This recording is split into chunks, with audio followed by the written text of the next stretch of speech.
Tuhan bersamamu. Dan bersama rohmu. Inilah Injil suci menurut Yohanes.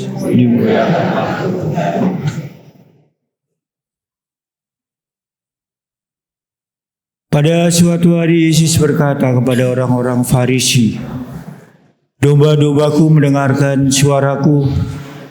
Aku mengenal mereka dan mereka mengikut aku. Aku memberikan hidup yang kekal kepada mereka dan mereka pasti tidak akan binasa sampai selama-lamanya. Dan seorang pun tidak akan merebut mereka dari tanganku. Bapakku yang memberikan mereka kepadaku lebih besar daripada siapapun. Dan seorang pun tidak dapat merebut mereka dari tangan Bapa. Aku dan Bapa adalah satu." Demikianlah sabda Tuhan.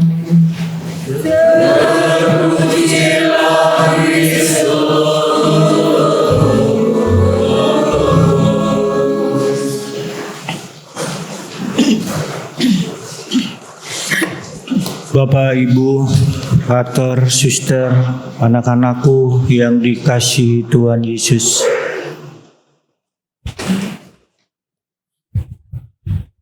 Pada minggu panggilan ini, kita diajak untuk memperdengarkan betapa Yesus sungguh sangat mencintai domba-dombanya. Dan Yesus juga mengenal mereka, memberikan hidup kekal, dan melindungi mereka. Domba-dombanya ini tidak akan binasa selama-lamanya. Lalu apakah jaminan yang akan diterima domba-domba ketika tetap setia kepada Sang Gembala? Yohanes memberikan jawaban atas pertanyaan ini. Ketika domba setia, maka Sang Gembala ini akan menganugerahkan hidup kekal.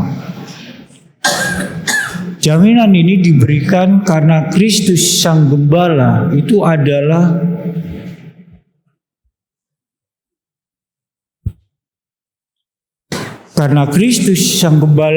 satu dengan Bapa. Kesatuan inilah yang menumbuhkan pengharapan akan janji keselamatan. Berbeda dengan orang Yahudi yang meminta supaya Yesus ini mengatakan dengan terus terang bahwa Dialah Mesias. Dan Yesus menolaknya. Karena Yesus sudah menyatakannya kepada mereka melalui tindakan, perbuatan, dan karya-karyanya. Tetapi mereka tidak mau percaya. Lain halnya dengan domba-dombanya atau murid-muridnya. Mereka mendengarkan kata-katanya dan mengikuti Dia. Apakah kita juga mendengarkan suaranya? Saudara-saudari yang terkasih, tanda kemuridan atau tanda kedombaan adalah mendengarkan suara Yesus.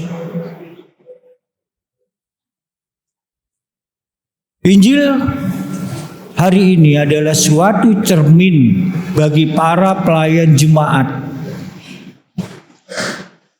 Karena rencana keselamatan itu ditujukan kepada setiap orang.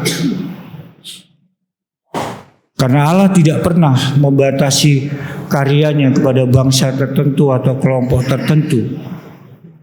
Nah, keyakinan inilah yang mendasari Paulus dan Barnabas untuk mewartakan Allah kepada bangsa non-Yahudi. Faktanya, justru mereka inilah yang mau menerima pewartaan para rasul. Dan dari mereka inilah kerajaan Allah akan terus berkembang.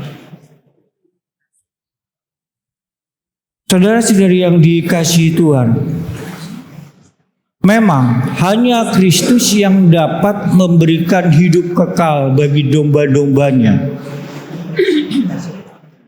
Oleh karena itu, Kristus harus selalu diwartakan sehingga umat ini makin percaya dan mau mendengarkan suaranya.